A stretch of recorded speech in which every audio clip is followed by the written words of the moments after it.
Let's begin in earnest. Okay, so first thing to enter the world is going to be this. This is the full pass turn. Just realize that this is where you start. Now, I'm also going to do something that a lot of other YouTubers and a lot of the people in the community suggest against, but again, for the sake of clarity and simplism, we are actually going to make our basic base at where you start. Why? Because if you look at your map, it is, well, quite easily the safest place to do that. Is it completely safe? Well, no, there is another safe place out there, but consider this. This is a Fog of War map. You haven't discovered anything until you've gone there first. That also being said, the biome that I'm talking about, well, point me in the direction, because I don't know where it is. You see the problem? If you wanted to search for this, you would have to be gathering and surviving on the go. The best thing you can do for yourself is to base right where you're at.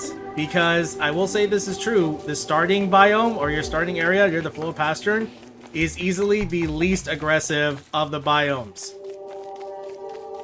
You know, barring that one biome I was talking about. So let me actually clarify something. But this is the first thing we're going to do. When you spawn in, you need to gather pretty much anything that isn't nailed to the ground. Why? Because in some way, shape, or form, all of these things are going to become very important. You're going to pick twigs, you're going to pick grass, you're going to pick up flint, which is the most pivotal mineral at the very beginning of the game. And you're going to notice some things along the way that you may not be able to interact with. I thought I turned you guys off. Those are the grass geckos up there, but whatever, I digress.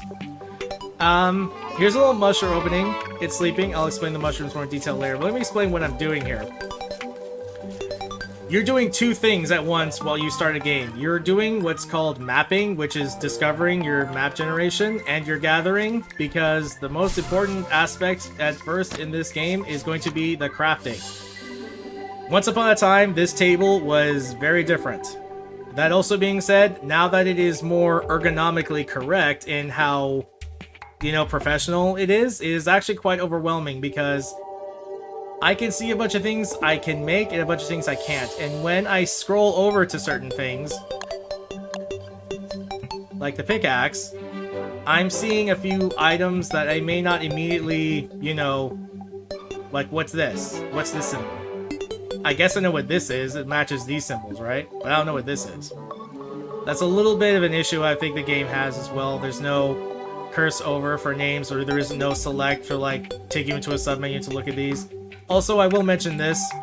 I play this game a lot and I love it. So I have a lot of different skins, but again, for more clarity, I'm going to be using the classic skins as much as I can, so that it's a better translation. So, the most important, first important recipe that you will know, recipes are very important in this game, but I mean this quite literally and metaphorically.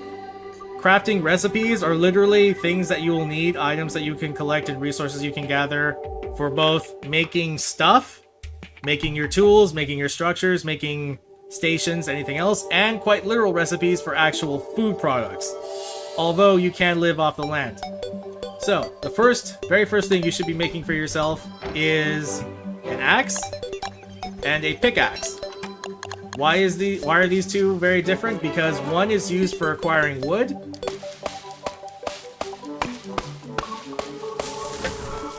and one is used for acquiring minerals. Why did I not just say rocks? Well, because these boulders provide you with 3 minerals. They provide you with flint, they provide you with rocks, and they provide you with niter. I wasn't really sure what niter was, but it's a special mineral. It'll be used later. You'll notice that when I cut this tree down, it left a stump. Now, I thought in the very beginning of this game that the tree would grow back from this stump. It does not. The only way to get something to regrow is to plant the seed for it, or the sapling for it. So, anyway, okay, here's another thing to mention. I'm gonna pause right here. I picked up seeds. Seeds are a food item, and you'll notice they have this green square. That is because food in this game does not last forever. In fact, it rots over time, and at different stages. Yeah, it can be that complicated. And by different stages, I meant to say different rates. Remember how I told you every day is 8 minutes? Well, seeds here take many, many days to rot, but berries take like a few days. They also recover different values of hunger.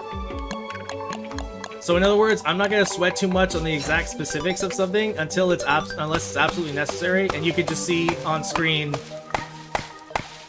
how effective it is.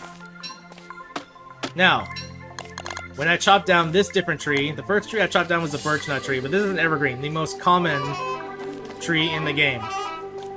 You'll also notice that trees and some resources have different stages to them.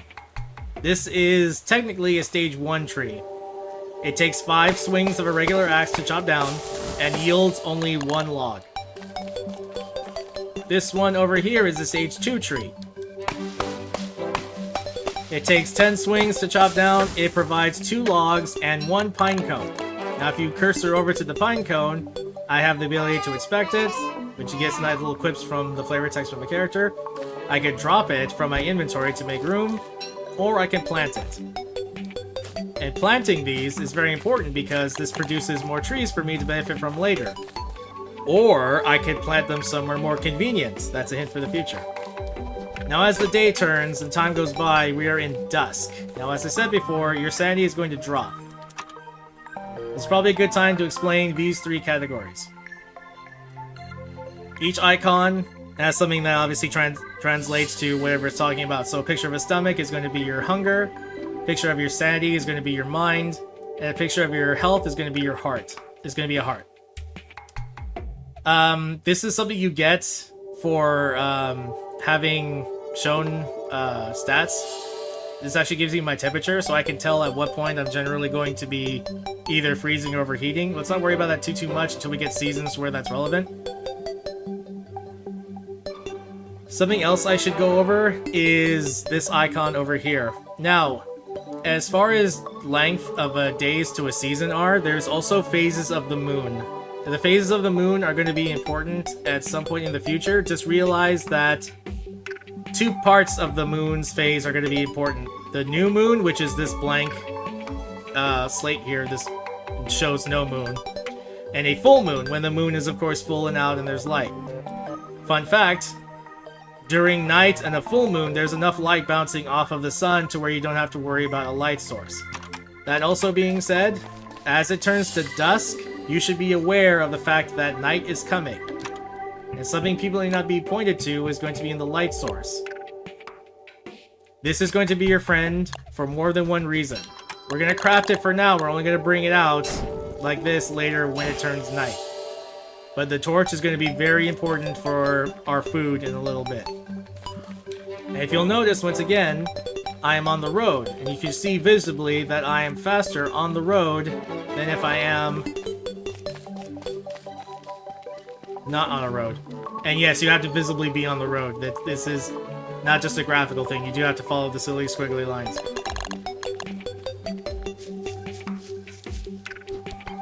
So the primary edict of every survivor in this game is quite accurately, don't starve.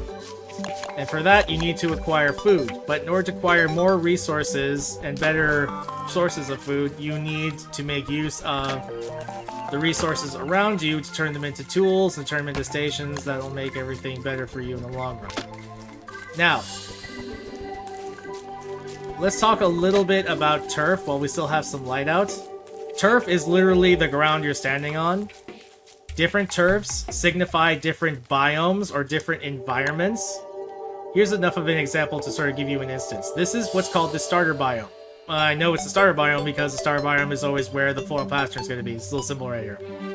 The starter biome is always littered with a lot of starter resources. Twigs and saplings, grass tuff and grass, lots of trees, and a couple of boulders to give you some starting minerals. Certain biomes have certain attributes to them, and certain turfs have certain attributes to them as well, but that would be too complicated to describe now. Just realize what a turf looks like to probably translate to what kind of biome you're in. Kind of biome you're in. This dark green turf is forest turf. Naturally, it has a lot of trees in it. It can still have some other stuff, carrots growing out of the ground, berry bushes around. But you'll also notice over here a lighter green turf which is grassy turf. Actually on the grassy turf right now, sorry, it's because of the dim of the dim of the evening. This is the forest turf. It's not uncommon to see a little bit of grassy turf in with forest turf, but over here is called savanna turf.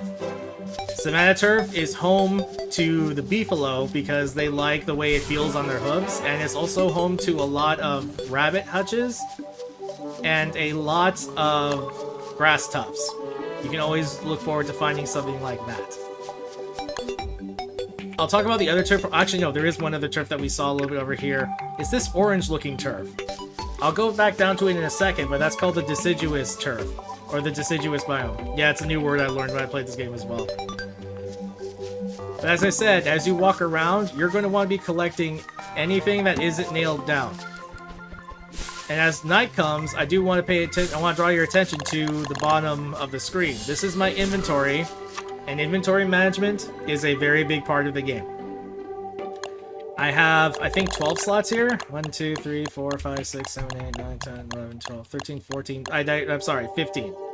15 slots. And let me tell you right now, you cannot have enough slots. But before we worry about storage concerns, let's continue with gathering up resources. Now, something I want you to pay attention to is the flower real quick. You may notice I've been slowly losing sanity. Well, why is that important?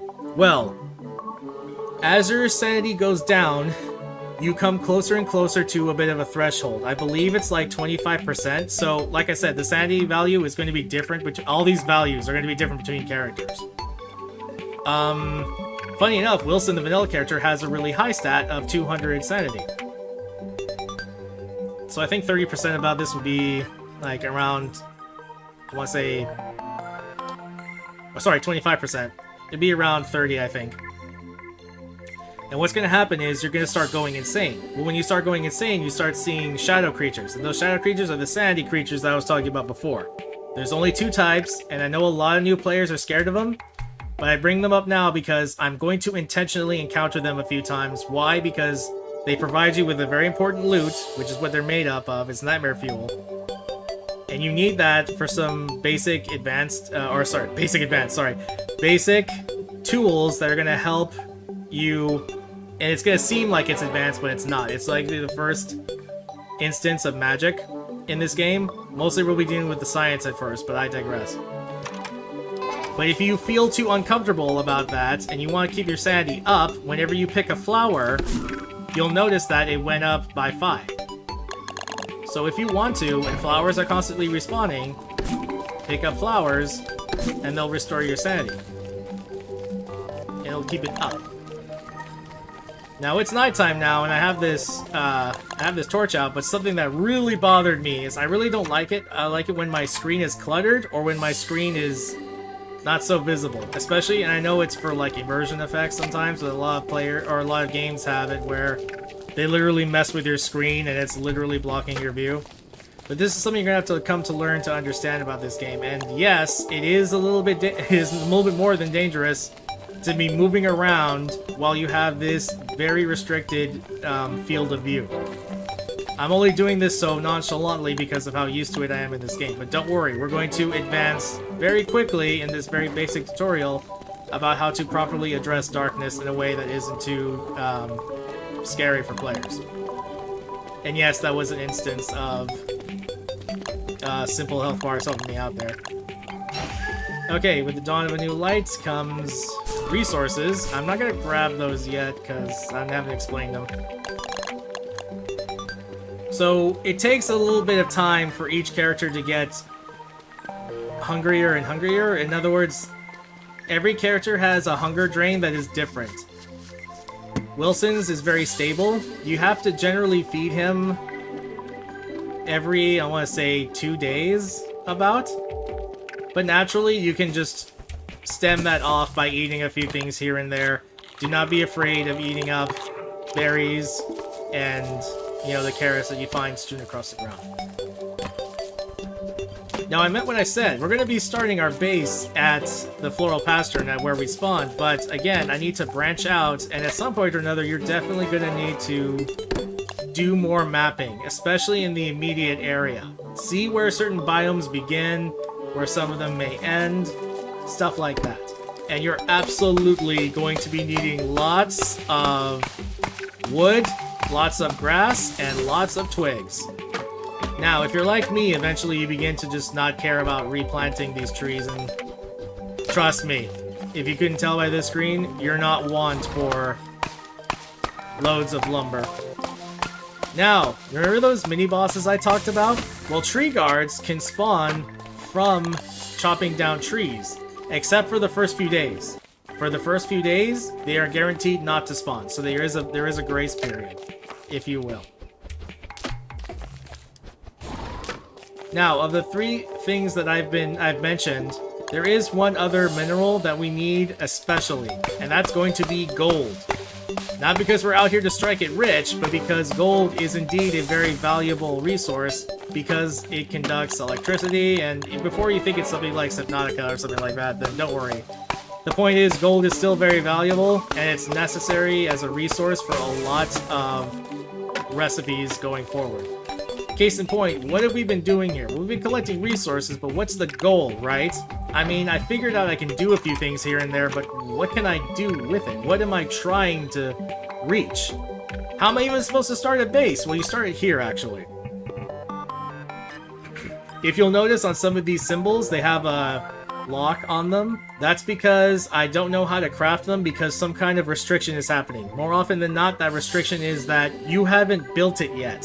One time. In other words, you haven't prototyped it. How do you prototype things? How do you get other crafting recipes? If I can only know how to make these 2 things, how do I make these other tools that could very easily be very helpful? Well, I'm glad you asked. It all comes down to the Science tab. Or in other words, prototypers and stations. It used to be called just the Science tab. Why? Because the thing you're looking for is this. The Science Machine. And if you'll notice, it requires 4 logs, which we have 20. It requires 1 more rock that we don't have. It requires 4. We need 1 more rock. We only have 3. And it requires a gold nugget. Well, fine, you say. That's all well and good, but where do I find gold? I don't even see any. Oh, wait. Yes, I do. As far as icons and symbols are concerned, you are actually going to be looking out for a couple of differences. The reason I could tell where gold is because of these gold vein boulders. They have these shines of yellow on them. But I will also mention, as far as icons are concerned, this is not a regular boulder. This is a sinkhole. This sinkhole leads to the caves. And you know what? Since we found it right now, let's go ahead and take our one... Or not our one dive, but our one step into this different field. Now, when you arrive in the caves, you'll notice that there's actually a boon of a lot of starting materials. So that being said, if you ever ran out of any above ground, come into one of these caves and you can actually find a good stash of grass and twigs and some trees to be chopped down. But you'll also find some other things. You'll also find earthquakes. Don't worry about the earthquakes, they're very self-explanatory. You're going to be feeling a rumbling, and the character's going to comment, and just keep moving around, avoiding any shadows, because you might be dealt a little bit of damage if any of them happen to fall on you. And occasionally you might be graced with a few minerals. I do apologize, I forgot about... I think we overlooked earthquakes, but there you have it. We're not going to be down here too long for each of them, I say, as I only spent a minute in here and an earthquake happened. What you're looking for is these light flowers. Be careful not to be too stuck in the dark, because that'll cause you to become in danger. So strategically move your way around here. And also what I do like is that if you'll notice, the number of bulbs on each plant is indicative of how many bulbs you can harvest. It's not just visual. Some games only do that as a visual thing. I'm going to get a good amount for a couple of reasons. Why? Because the better option, the better light option to the torch revolves around these light bulbs. And these light bulbs actually rot really fast. Well, wait, hang on. I thought rot was a bad thing. No, rot is a literal thing in this game, and it is actually not very bad. In fact, it is pivotal to our base building. But you'll see later. It is indeed dusk, and that's when these bat guys come out. Now, I will say this right now very clearly. If you do not have armor, do not fight anything. It is not worth it. Unless you're incredibly seasoned and are used to, you know, kiting in this game, do not bother fighting anything. Our main goal is purely survival, and in the purest sense. We're not even going to fight to get resources or meat, which you can't get from them. We're just going to focus on building our first items for our beginning base.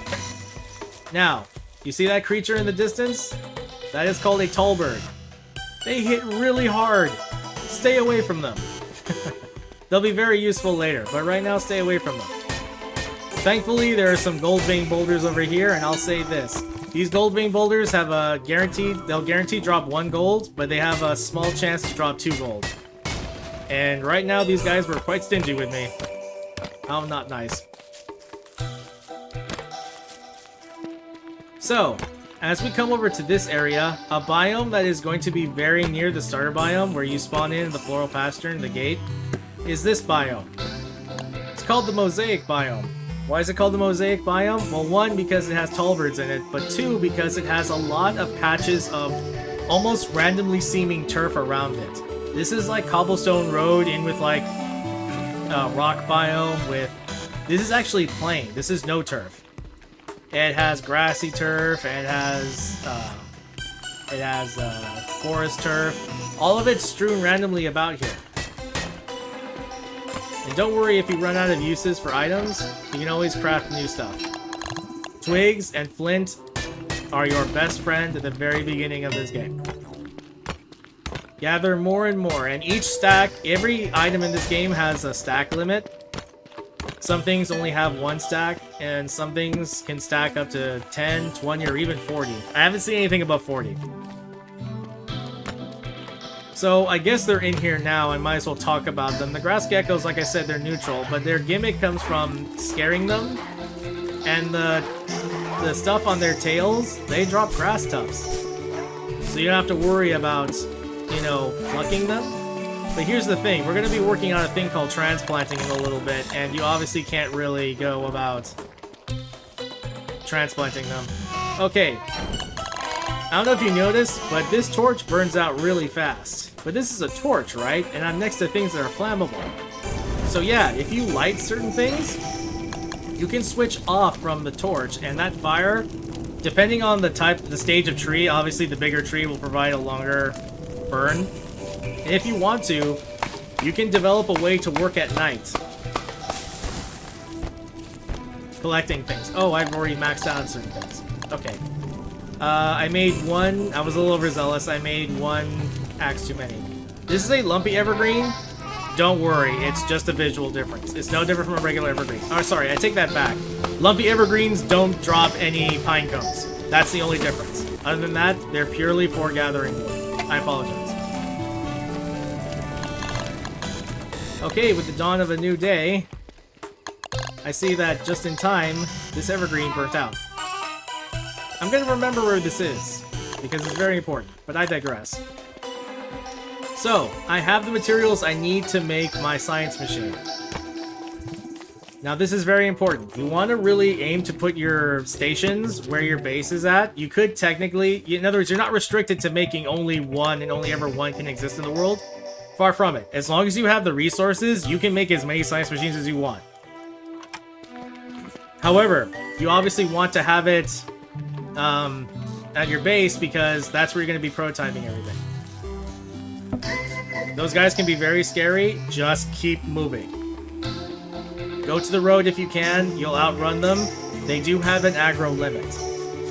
There are very, very few enemies that will chase you endlessly. In fact, I don't think anything truly chases you endlessly, but yeah.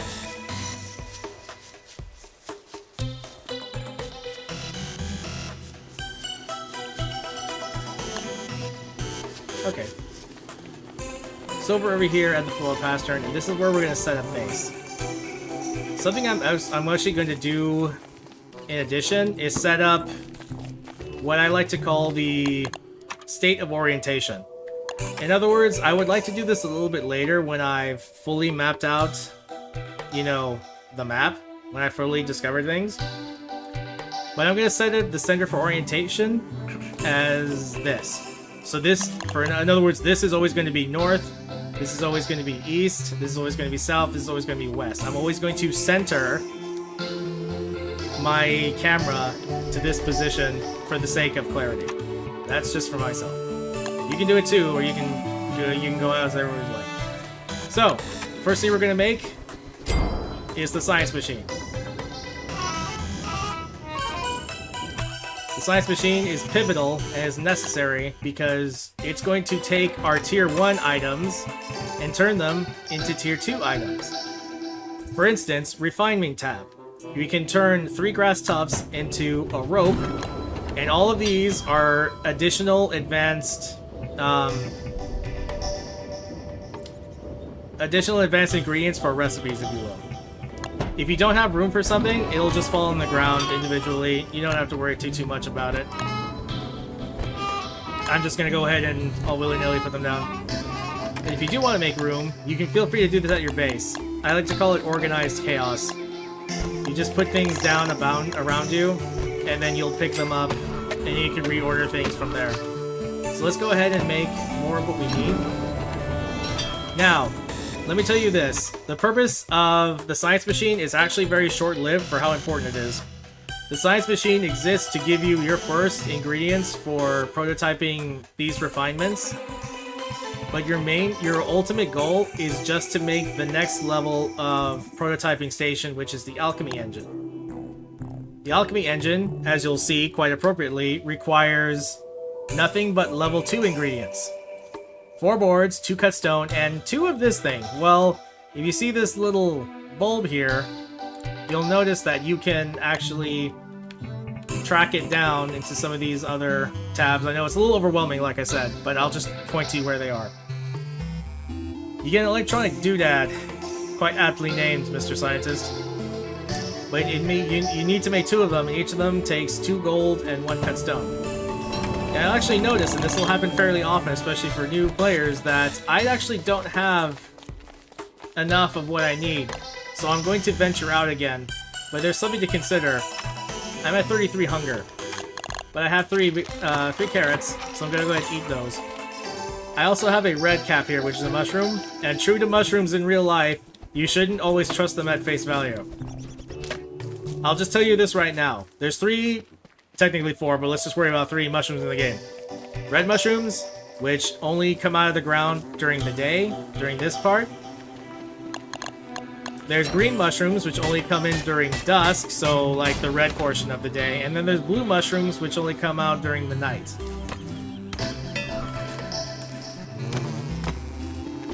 And by the way, yes, there is a difference between if you eat them raw or if you eat them cooked. I'll get to cooking in a little bit.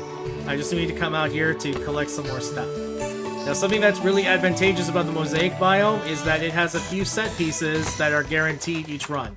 I should probably explain really quick what a set piece is. All a set piece is within a biome, there is a chance for certain set pieces to appear, which is literally, you know, deliberately set up items, if you will, in a sort of set.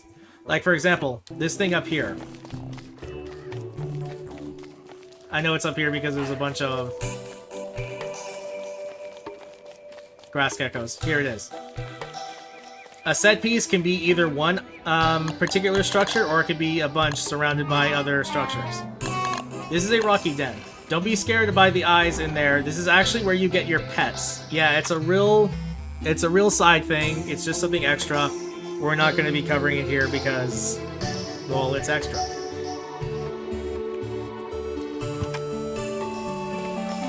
That's, in short, what a set piece is.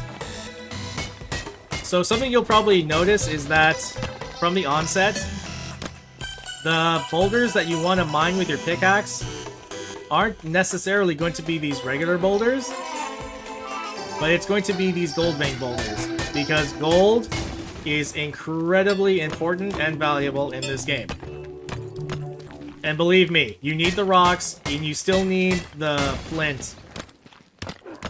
Because you need them. You need the flint and the twigs to make your basic tools, but you're going to need the gold later for your more advanced tools.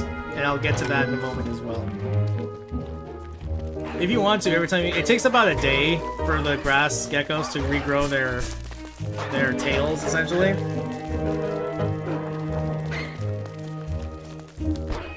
But you know what? While we're at it, I'm actually going to skip the niter. Niter's not really important till later. Don't worry, things don't get stolen off of the ground so much as they could be. I don't know, minerals can get eaten by moles, but I don't see any around here, so I'm perfectly fine with leaving that niter there. You can always come back for it later.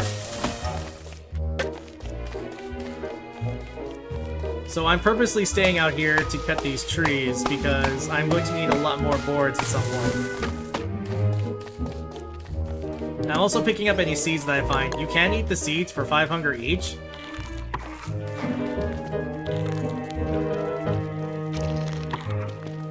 But they're really more valuable just collecting them at the moment because of something more advanced that we're going to do later.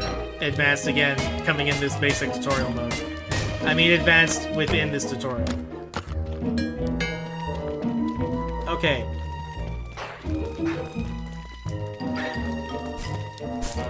Now these creatures, they're called tall birds. They hit very hard, they're very scary, but during dusk, they tend to stay where their nest is at, unless you get really close, like watch. If I stay here too long, yeah, be aggro to me. We don't have any armor, we're not gonna fight, just stay away from it. Okay, let's make our way back to base. Or, well, it's not base yet, but it's going to be our base. Every base is a thought before it becomes, well, a reality.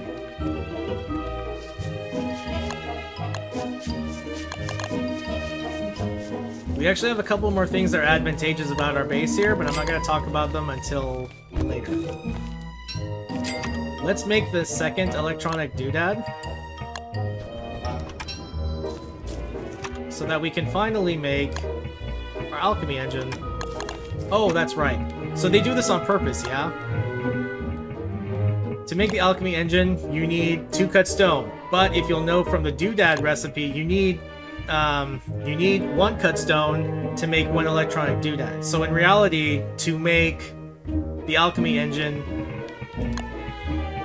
you need 4 cut stone.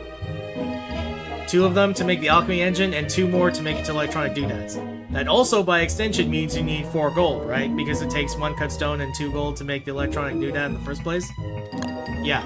So anyway, what does prototyping do, actually? Well, you notice how I had to be next to this station in order to prototype this stuff?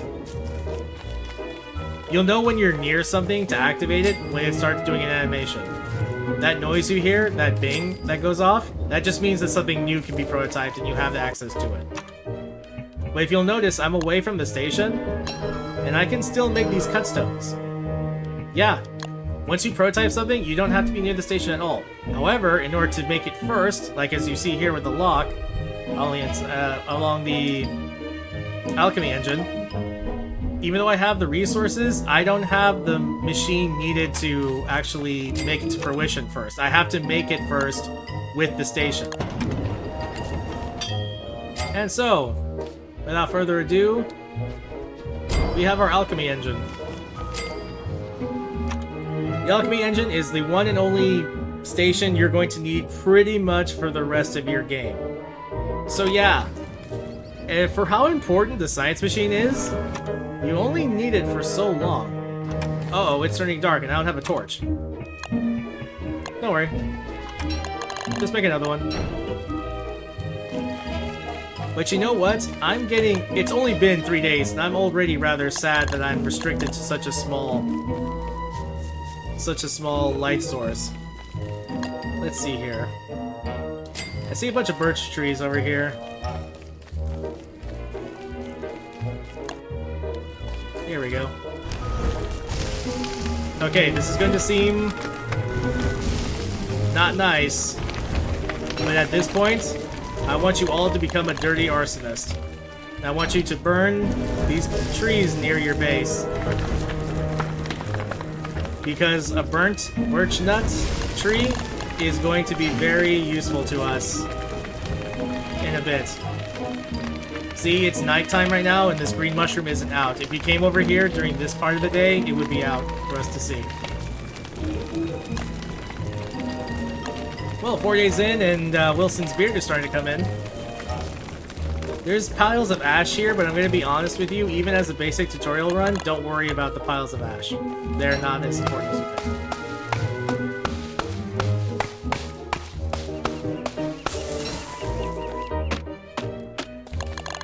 Okay, fine. I'll plant it. Okay, so why did we burn those trees? Well, from what comes out of them. We get charcoal. Well, it's like, hey, wait a minute. I mean, charcoal is used for some barbecues, right? Maybe I can use it to cook? Well, you're kind of right, but it's going to be a little bit different from that. But before I do that, I'm at 20 hunger. And if I don't watch it, I'm going to start starving in a game called Don't Starve. And I will mention right now, if you get to the point where your hunger reaches 0, you don't automatically die. You start losing health gradually and surely. So the game does give you a little bit of a warning, if you will, or it gives you a little bit of panicked leeway, I guess you could say, to sort of, hey, you better feed yourself with something. Now, something that is readily available is these butterfly wings. They don't fill you up for a lot, but they do fill up enough. And the game is programmed to spawn a butterfly near a player once every few seconds from a flower. And that's going to be very important in the advanced run. But that's still not a lot to keep me sustained, so I think it's about time we not get ahead of ourselves and look around the field a bit more. And something I want you to take note of is how we're using the roads to get farther faster, and how we're going to use them to return faster as well. Okay, this is something I can't control. This is a survivor boom. And it's also a pretty interesting survivor boom because it's a boomerang. The boomerang is a little bit fraught because if you throw it like a boomerang, it will come back at you. And if you don't, if you stay in the way or stand still, it will hit you and it will do a good amount of damage to you. Yeah, not nice. Gosh, you know what? I'm really feeling the size of my inventory. But don't worry, I found some berry bushes, and slowly but surely, we are restoring our hunger. Now you see these frogs up here? Frogs in this game are mean. They're bullies. They also have what's called herd mentality. Let me explain. I'm gonna try and really quickly hit this frog. Look what the other frog does. Or, let me hit one of these frogs, the other one, watch what the other one does. I'm a little concerned about getting hit because I have no armor. Yep. Look at that other one. He's coming over. Yeah, so anything with herd mentality for the future, just realize when I say that, it means that other like species that are around them are going to come attacking you.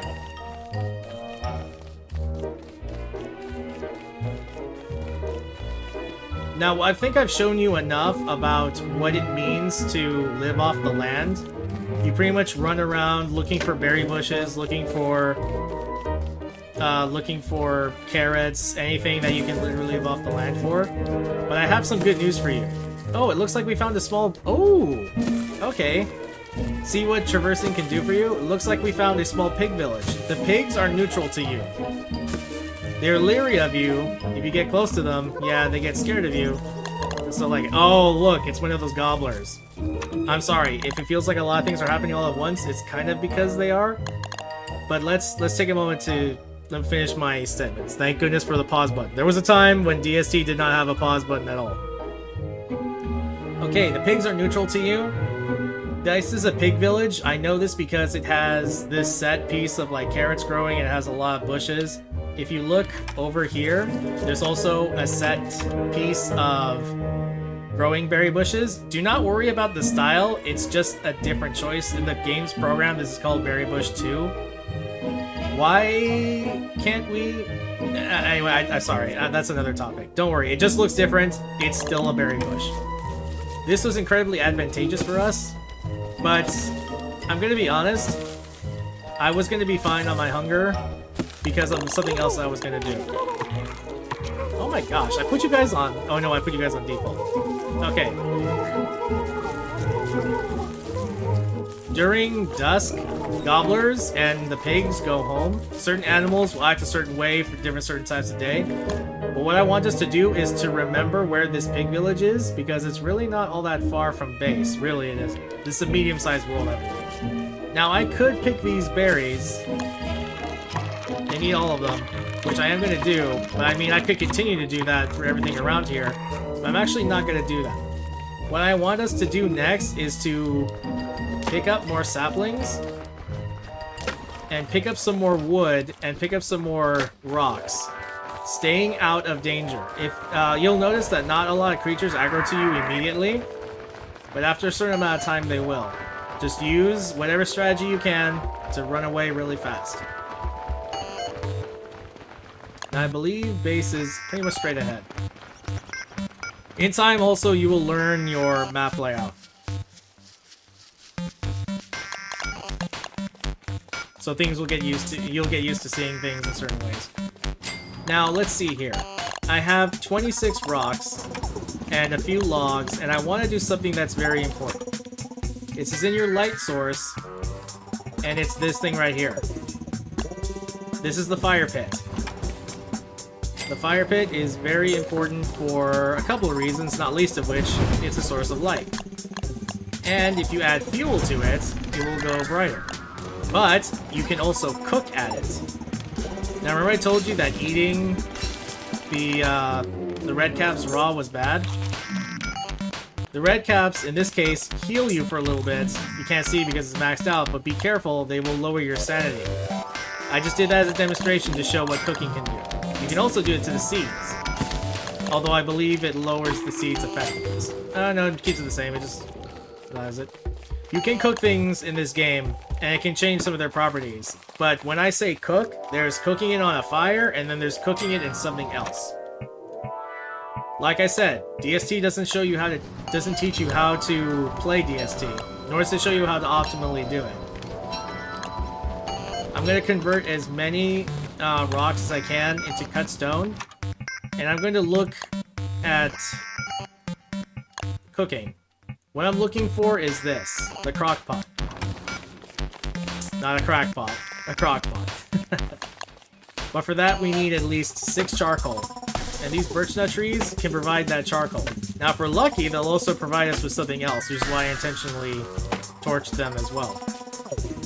And like I'll say again, you're not restricted to one crock pot. Make as many as you're okay with. And actually, that burning of the birch nut tree paid off. Because I got a burnt birch nut from it. Essentially, when you take down a regular birch nut tree or a mature one, it drops regular birch nuts, which are raw and uncooked.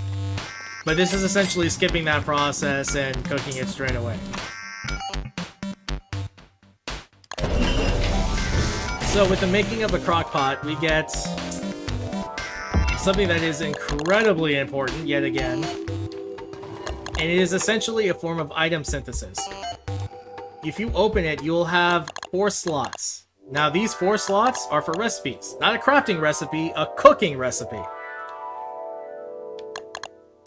And let me tell you right now, the list of crockpot dishes is really wide and overwhelming, so instead of telling you what each recipe does, we're only going to focus on the basic, most important recipes in this tutorial.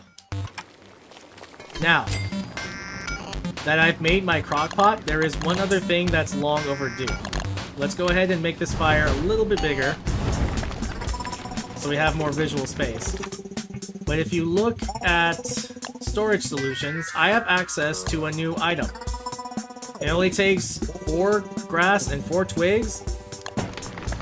Immediately craft the backpack as soon as you can. You can even craft it at the science station, but I got distracted by certain events that were taking place on camera or on screen. The backpack will give you 8 new inventory slots. It takes up your body slot, because if you put it down, our body slot and our head slot are empty. This is an absolute must. So craft a backpack as soon as you possibly can. There's also something else we can craft. There's 2 forms of it, actually. We can craft a shovel. However, even though this is the tutorial going over basics, I'm going to teach you something a lot sooner that I didn't know for a long time. Just as a for instance, but because of their names, I thought that these golden tools, these things with names like regal and opulent and snazzy and even luxurious, were really just a way to, like, sort of flex and be like, yeah, I've reached that point in the game where I can just make golden tools, and I didn't think they did anything else. Now, if you'll notice, certain tools have a percent bar on them. The percent bar doesn't always decrease at the same rate. For example, the pickaxe, or sorry, the regular axe, it goes down a percent a swing, right? But the pickaxe drops a few percents a swing. So in other words, at face value, a pickaxe is good for 100 chops, or a regular hand axe is good for 100 chops, but a pickaxe is only good for like 40. Why is this important? Because of usage. A regular shovel's usage will go 4% per use. So you only get 40 digs. However, a regal shovel, which is a gold shovel, is good for all 100%. In other words, it only takes 1% per use. And I just did something that you may not have realized you could do just yet with the shovel. As soon as the light breaks out, I'll go around and I'll show you. Okay. This is going to be incredibly major for starting your resource gathering at your base. Even as early as close as this is to the center of our base, essentially, go around and start shoveling things up. And make sure, if you'll notice, I'm not just picking them first and then shoveling them. Just to save on more time and for efficiency's sake, just go ahead and dig them out anyway, and it'll get, you know, you'll get the item as well. I'm going to ignore the niter, because the niter's not going to be important for a while. But what I want us to do is to collect 10 saplings and 10 tufts of grass, which coincidentally is their maximum usage. Now, I'm actually going to show something a little bit extra. You know how these mushrooms are in the ground? You can dig them up, but beware. That stump, where it was originally, is gone. So here's what happens. You can either wait for the time of day when the mushroom comes out to pick it and wait for it to regrow naturally, or you can be a little impatient and you can dig it up raw and you'll get double the amount. So the choice is yours. You know what, while we're over here, I'm also going to show something else. Now, remember I told you that these stumps don't grow back? Well then what else could they be good for? Correct, they're for more logs. And don't worry, depending on the size of tree, you'll always get another log. I'm still picking up seeds as I go by. I'm still picking up all of the things that I can. And you know what? You can even dig up the berry bushes. Now where in the world could we find a lot of berry bushes? Oh yeah! That pig farm we were at. That pig village. I said we go pay them a visit. Now, I know it's kind of mean, but I guess you could say that comedically, this is not only a game, but this is the constant, and death in the constant is not the same thing as death in the real world, quite literally in story. Characters can revive from certain instances of the floor pasture now. And I can go a little bit further from there, but I'll wait for when there's more in between. Right now we got a lot of gathering to do.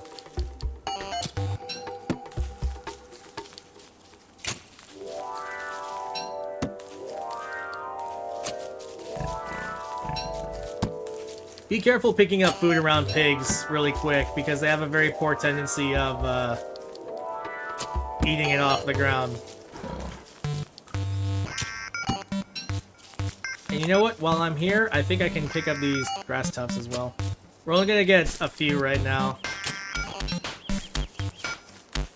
Like I said, we only have so much room, and we're gonna pick so much up at a time. But something I want to pick up especially is going to be these carrots. Man, I can't tell you how incredibly convenient it was that we picked up these carrots at this time. I'm going to leave some of them in the ground, but that's because occasionally the game will restore some of the carrots in this field around these pig houses in time. So we're just going to leave it at that for now. We are absolutely going to be coming back to this pig village and for more resources later. I don't want to go too hastily into the picking up of resources too much because there's a lot of basics that we can cover really quick. Now, you see over here, this item, this thing on the ground, the suspicious dirt pile.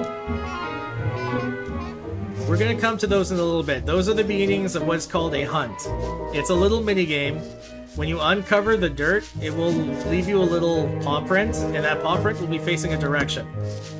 What you need to do is you need to follow that paw print until it leads you to the animal that left it. That's all I'm going to say for now. In the meantime, as it becomes dusk, I want to put down my resources before planting them just yet, because there's a couple of things I want to talk about. Okay, we are in the need for food, specifically hunger food. But remember, I told you, we can make things with the crockpot. This is just a for instance, but I just want to let you know that if you want to boost the overall hunger rating of your basic foods, this is what the crockpot does. It changes the properties of a dish by making it into another bigger dish. Yeah, that was a lot for what it was. Now, if you'll notice, I have a lot of potential ingredients here. The seeds, okay, everything that's green isn't necessarily an ingredient because if you'll notice, I can't put the seeds in the crockpot. You just have to realize there are some exceptions. But I digress. Remember I told you that I was sick of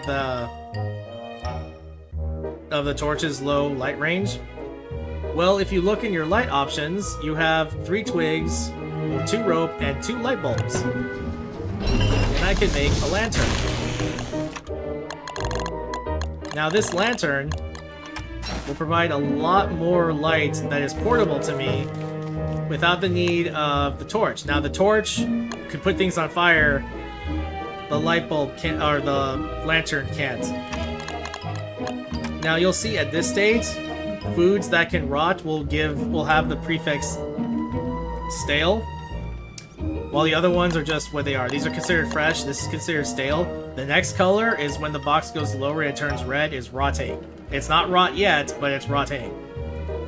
Why is that important? Because depending on what state a food is at, if it is stale, it will it loses its properties. So for example, if hypothetically eating a berry restored 5 hunger, 5 sanity, and 1 health, if it was stale, it would restore 3 hunger, no sanity, and no health.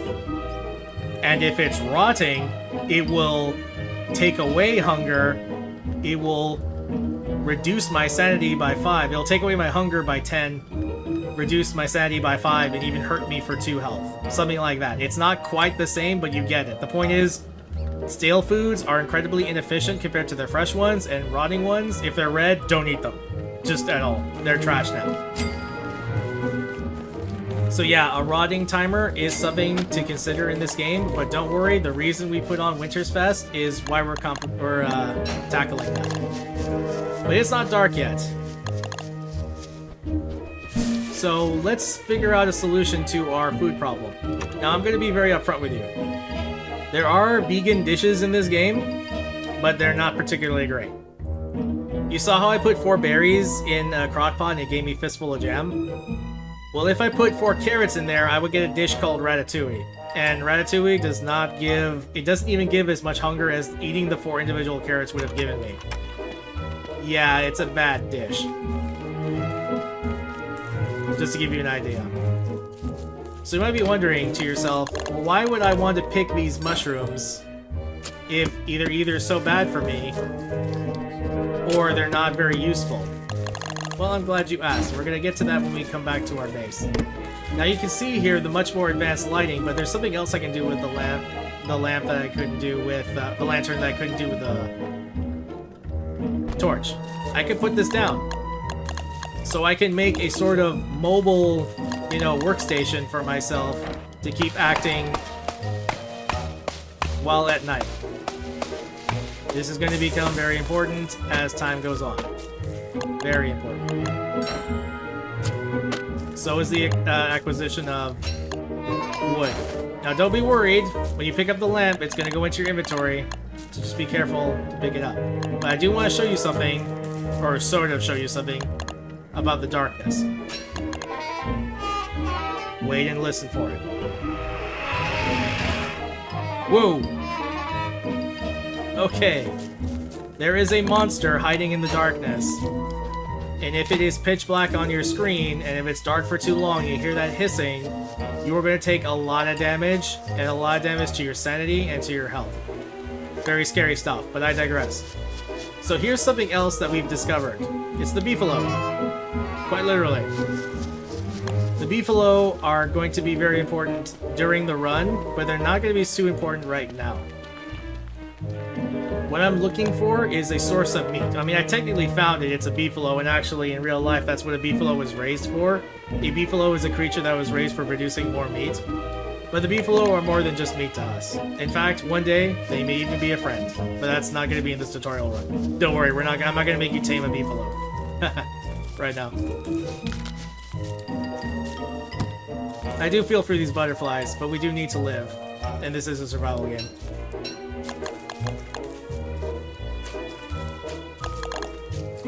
Okay, now that we've started up a few basic things around our base, I think it's time we branched out a little bit because there's something very important we need to find in a very specific biome. It's a very dangerous one, and it's called the swamp. The swamp is incredibly dangerous because there's a lot of things in there that want to kill you and a lot of things that can kill you fast. Now, this deciduous biome is important for two reasons, because one, there is a very important set piece and a very important character there for the rest of your run-through, and as it just so happens, you can almost always find them along this brick road. No, it's not yellow, but it does lead to something important. And who knows, maybe within this deciduous biome we'll find some other important things as well. Oh yeah, back to the question of shrooms. Why am I picking them up? Well, shrooms count as vegetables. I know they're technically fungi, but for the purposes of this game, they count as vegetables. And why is that important? Because they can be used as what's called filler. Now, something that's I want you to know is really genius about this. Oh, look, this is a very important boon and one that you can very well come across. It's called a crockpot boon. In other words, it's a crockpot with you having to manufacture it. Now, oh, did you hear that? Yep. That sounded like the hounds. Keep an ear out because by day 5 or 6, you're gonna get hounds coming after you. There's only gonna be 1 or 2.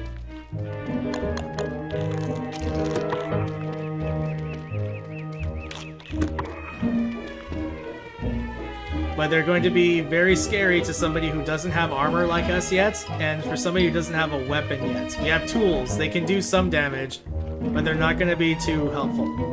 Now, finding that beefalo herd was very important for a couple of reasons, not least of which was the fact that these guys can actually, they're neutral to us, but they're going to be aggressive towards things that are aggressive towards them. And it's really helpful that this beefalo herd was as close to our base as it was. Now you're gonna have to be ready to run around, but evasion is something you're gonna have to get used to in this game. Hello, my beefy friends. I don't suppose you would mind defending me if you could, right? Now remember what I said with the frogs? The frogs have herd mentality, and by definition, of course, beefalo do as well. Case in point, they're hanging around each other. Now, at the very beginning of the game, you're going to get the longest lead for the hound wave. In other words, you're going to be hearing this audible sound, and the character is going to be giving you these annotations a few minutes before they attack you, which gives you enough time to get ready. So there's one coming at me, and these stupid dogs are going to attack these beefalo. Except for this one. This could be a jerk. Okay. Yeah, see all that? Yeah.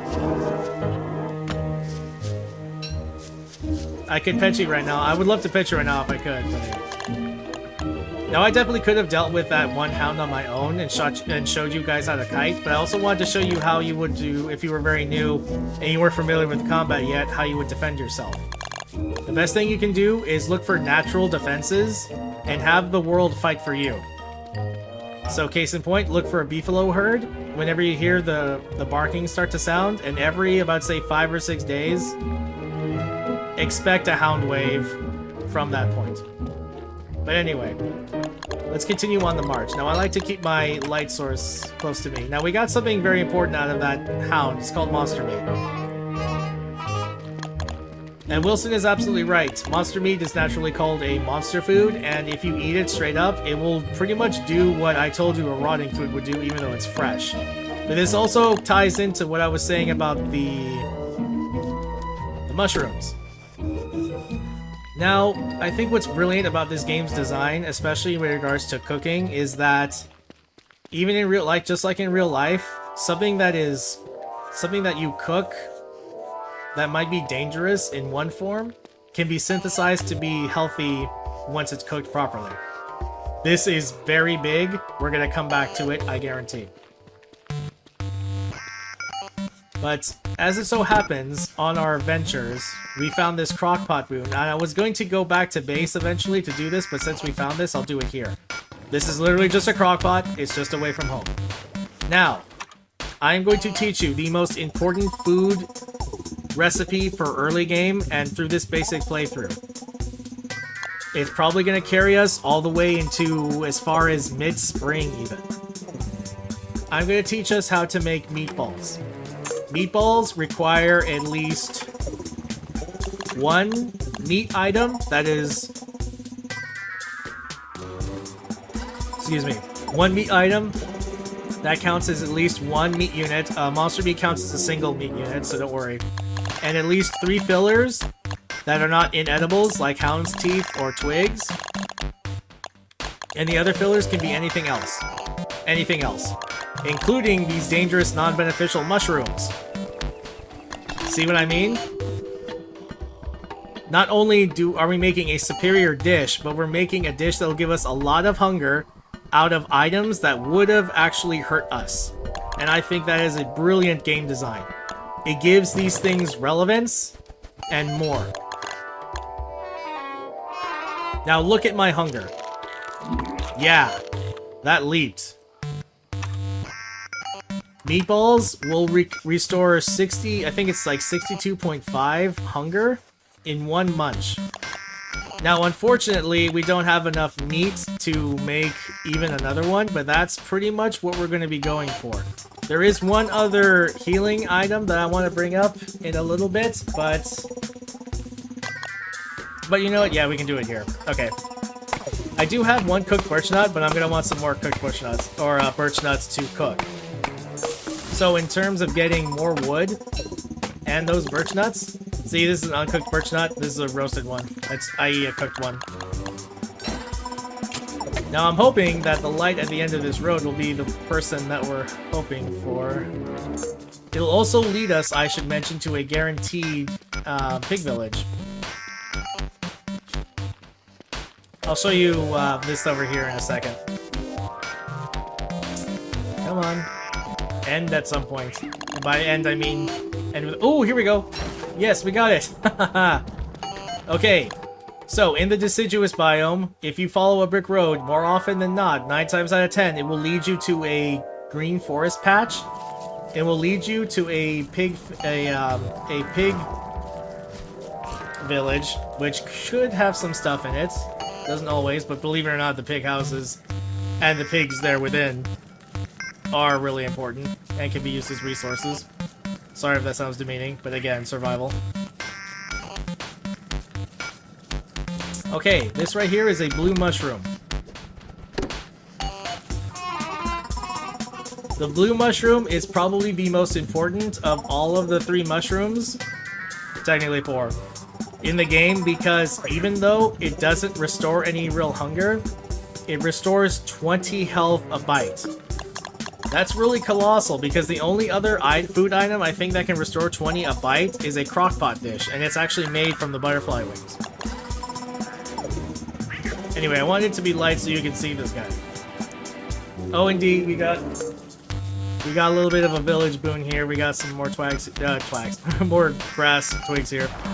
This is the Pig King. Oh, I can turn this off now. The Pig King is going to be very important for acquiring gold. but not right now.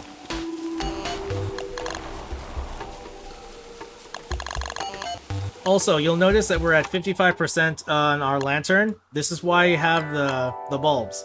If you take the bulbs and you hover over the thing you can fuel them with, you can add fuel to it, and it will increase its usage.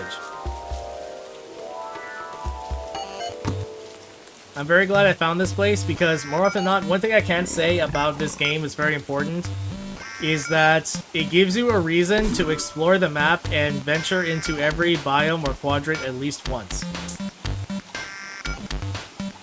Okay, we're gonna go hunting after we have our first weapon, and because of this area, we're gonna be able to do that in time.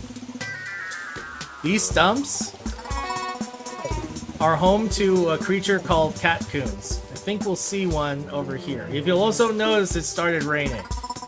Now, if you stand under a tree like this, it will actually lessen your moist buildup, your wetness meter. This is very important because if you get too wet and it's too close to a hot or cold or a cold season like winter, you can start freezing and taking damage over time. I wouldn't panic too much in autumn, because unless this rain lasts for like 3 days, which, well, knowing my luck, it very well could, where you shouldn't start getting wet. And there you go, it just sprinkled a little bit. Oh, I heard a catcoon back there. Okay, this creature is called a catcoon. It has 150 health. It is neutral to us, but if we were to kill it, it would give us 1 large meat. In other words, 1 meat that has 1 unit of meat value to it. Again, I won't get too much into the specifics of how the crockpot dishes work. I will just mention lightly what they stand for, because right now we're looking for meat products. Meat products are going to be very pivotal for ingredients, and I'll explain in due time what that is. Oh look, a catcoon killed like a bird or something and left the item called a morsel. A morsel is like a big meat, except it's literally half a unit. The good news is, something as small as a morsel can still count towards making a meatball. Speaking of which, I'm going to want to increase my sanity a little bit by picking up these flowers.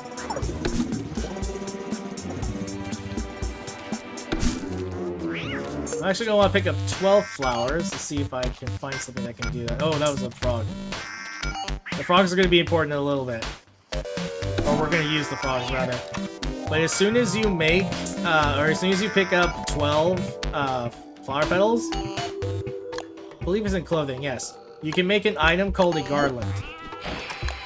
This goes on your head, and you can't see it right now because I've maxed out my sanity, but during the day, it will actually improve my sanity from the lowering it received during night and through dusk. So right now, these cats are doing us a favor by killing these fireflies for us. But more importantly, I want you to point you to this set piece. And this is why I said the deciduous biome is extremely important. Is because biomes have set pieces. And you can see as we made our way up, following smartly along the road, because it's our fastest way in here and easier to discover things. There are 2 things that are going to be in your primary deciduous biome. The reason I say primary is because, yes, because of the randomness of this world generation, you could actually, and we could very well, I don't know yet, end up with a second deciduous biome. But it's very important to follow the road, because more often than not, it will lead directly to Pig King. Now, this second set piece is called the Glommer statue, as per its label. But this, the Glommer statue will always have this near it. This is a pan flute. The pan flute is extremely important. And just like any tool, you see it as a percentage. Every time we use the pan flute, it is always going to go down 10%. And I'm going to tell you this right now, so please remember it always. If your pan flute reaches 10%, do not use it again. If you use it, it will break and it will go away forever. Which means you have to make another one. And I will tell you right now, you can make another one, but the ingredient to make, one of the key ingredients to make it is very rare. And this game only gives you 2 to 3 out there in the world randomly. It's called a mandrake, as from mythology or fantasy. And it is out here somewhere in this, well, this undiscovered landscape. But you will always have one guaranteed pan flute already made for you, and it's always in the Glomer statue where Pig King is in your primary deciduous biome. I'm also going to point this out. This is called a wormhole. This over here next to our base is also called a wormhole. Are they connected? I don't know. But we're gonna jump in and try out. I didn't want to do this until later, but something I will always say is this. If you see a wormhole, jump in it at least once. Why? Because of this. Now I will mention, using the wormhole will take away 15 sanity. And that was a very mean spot to spit me out. If I didn't move immediately, that frog would have hit me. Okay, see what I mean? It popped me out somewhere I haven't been in this world. And you know what? This helps me paint a better picture to get my bearings of where in the world I even am.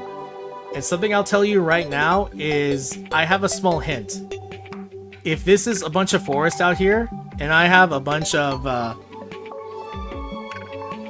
oh, one second, my laptop's running low on energy. Let me plug it in. It's quite possible I've found the Mandrake Forest. Possible, not likely, but possible. And I did. Yep, I see him right there. Yep, he's right here. Now, I don't have a lot of room in my inventory, so I'm just going to remember this place. Oh, I should also mention, if you pick up items that are fully fresh and add them to stacks of items that aren't as fresh, they will start slowly gaining freshness. So it is theoretically possible to keep your to erase your, the degrading nature of your foods. But I wouldn't overly depend on that. It's not really necessary. Oh my gosh, this is massive. That was scary. Oh my gosh. As a side note, I guess this is why I'm really excited about doing this over again. The rush of being a new player and finding things out. That was a tentacle. A spiked tentacle. It does a lot of damage and it attacks very fast. They are the primary reason this place is so dangerous. That's a huge chunk of meat there. That tells me something died close by. I wonder if it was a pig or a cat coon. Okay, I can always get red caps later. So let's pick up this meat. This is, by the way, this is what, just for, posterity's sake, this is a morsel, this is a big meat. For visuals, this is 0.5 unit of meat. This is one full unit of meat, 1.0. And that's only important for the specifics of crockpot recipes. Just make a note of it. You don't have to be a math nerd. You don't have to be a connoisseur to understand how this works. I'm just saying that's important because that's how the game determines what dish you get when you cook stuff. How much of what type of ingredient do you have? So let's break this down. The berry is a fruit. It is also technically a sweetener. Well, like I said, the mushrooms are technically fungi, but for the purposes of this game, they're considered vegetables. They're also considered 0.5 of a vegetable. Carrots are a vegetable, but good news, they're actually one whole unit of vegetable. Now, the birch nuts are a little bit special. They're quite literally a nut, and it's only really important for... They're not really excluded explicitly from any particular dish. Oh, actually, no, I should rephrase that. The birch nuts are generally clumped together with vegetables as far as exclusions or inclusions for certain dishes, but there's only one particular dish I care about regarding the birch nut anyway. So in other words, don't get used to using birch nuts too much in crockpot dishes. Oh, and by the way, even though it's an insect and technically meat, the butterfly is actually a vegetable. Yeah, I know. The game had to make some compromises. But anyway, I digress. Okay, so let's think about this. I was incredibly rewarded for jumping into this wormhole, which is why I always have the saying of jump inside every wormhole once. And when I say once, I mean try it out once. So in other words, if you have to pay for a return visit, if it spits you out in the middle of nowhere, and if nothing was particularly valuable nearby, or I only had to visit it once, i.e. pick up the mandrakes from this forest and leave, I would have absolutely done that. However, I have something very important going on here. We found the swamp. The swamp is the important biome we were looking for. Why? Because of these things. Let's see here. What can I put down? I can actually eat the birch nut. It's totally fine. Okay. The swamp is categorized by this murky-looking turf. Now, I should mention, this actually slows you down a little bit. You know how roads give you plus 25% movement? The swamp gives you like minus 5 or 10%. It slows you down a bit. You don't move as fast. But it's important because it's the only turf of which these will grow on. These reeds are almost everything to a beginner. Why? Because if you pay attention in history class, reeds are a primary product of the Nile River in Egypt, and they use the reeds to make papyrus, or paper. Why? Because the reeds are a key ingredient to making more pan flutes, so that's important for the future, but that's going to be later. Immediately, what they're important for is making papyrus. Now, I haven't shown you yet because I haven't looked it over, but if you go to the refinement tab, we can actually make papyrus. I'm glad you can see it, but you need 4 cut reed per 1 papyrus. The papyrus is essential to our survival because we need it for a few key ingredients, and we also need it for the very same reason we turned on Winter's Fest. Now, another reason the swamp is very dangerous is because it is littered randomly with tentacle spawners. What I'm going to go in there for is looking for, well, a couple of things. One of which is more reeds to harvest, but the second one is the most important. I'm trying to look for a road in there. If there is a road somewhere within this, I think I see the side of one. It's either a road or a sinkhole. Because the game is programmed to have the near immediate area, you know, a few steps away from the road, to be safe. In other words, you won't get tentacles out of it. Now, I will also mention this. It's quite possible that there are some clockwork enemies in there. If you haven't seen a clockwork enemy, just know this. They're rather medium tier enemies that can be very dangerous. They do a lot of physical damage. There's also the bishop, which I mentioned in the settings section, where he can shoot you from a distance. So be ready to backtrack or run away if you absolutely have to. And the one thing I can always say as a hard and fast rule is stay near the roads and never stop moving. If you're unlucky, some of these tentacles can be spawned like right next to each other, and sometimes they can get you without knowing. Just keep moving. Now, I see, thankfully you can get some highlights on focusing on where some of these things are. Here's a road, okay? But, so I'm safe relatively on, like, these sides from tentacles. See how close I can get? But you can always trust that along this route, you will move faster, and there shouldn't be any tentacles nearby. This can be dangerous, so I'm going to be very careful when I'm approaching these, but I need these reeds. And there are the annoying mosquitoes. So you need to be very standoffish when dealing with this game. Just realize that enemies that are close by you won't immediately aggro to you unless they give some kind of sign or they start moving towards you. So always keep your hand ready on your joystick or your keypad or your mouse to move away really fast. Okay, it's about to turn into night, so I'm going to take out my lantern. The mosquitoes shouldn't really be drawn to my lantern. It's nothing like that. But they could very well see me. Okay, so there are still merms out here. Merms are effectively the opposite of pigs in that they're forces against each other in the constant, but unlike the pigs, the merms are not neutral to us because everything is so harsh to them in the constant. Okay, unfortunately, these mosquitoes are still around, but I'm going to show you what you do when you have enemies near you. Just keep moving. Keep moving forward. Now, there is one other thing that I'm always on the lookout for, and it's an item called an eye bone. Well, I'll know it. I'll point it out when we find it. But the eye bone is, well, like it would suggest, is actually a symbol of a very close friend of ours. A very helpful friend. He tries in his own way, but I'll mention if we see it. Just know that the eye bone can randomly spawn in 3 places. Either the mosaic biome, which we haven't fully explored. It can spawn here in the swamp along the road usually, which is another reason why I want to find the road. And it can also spawn near or within a honeybee biome, which we haven't found yet.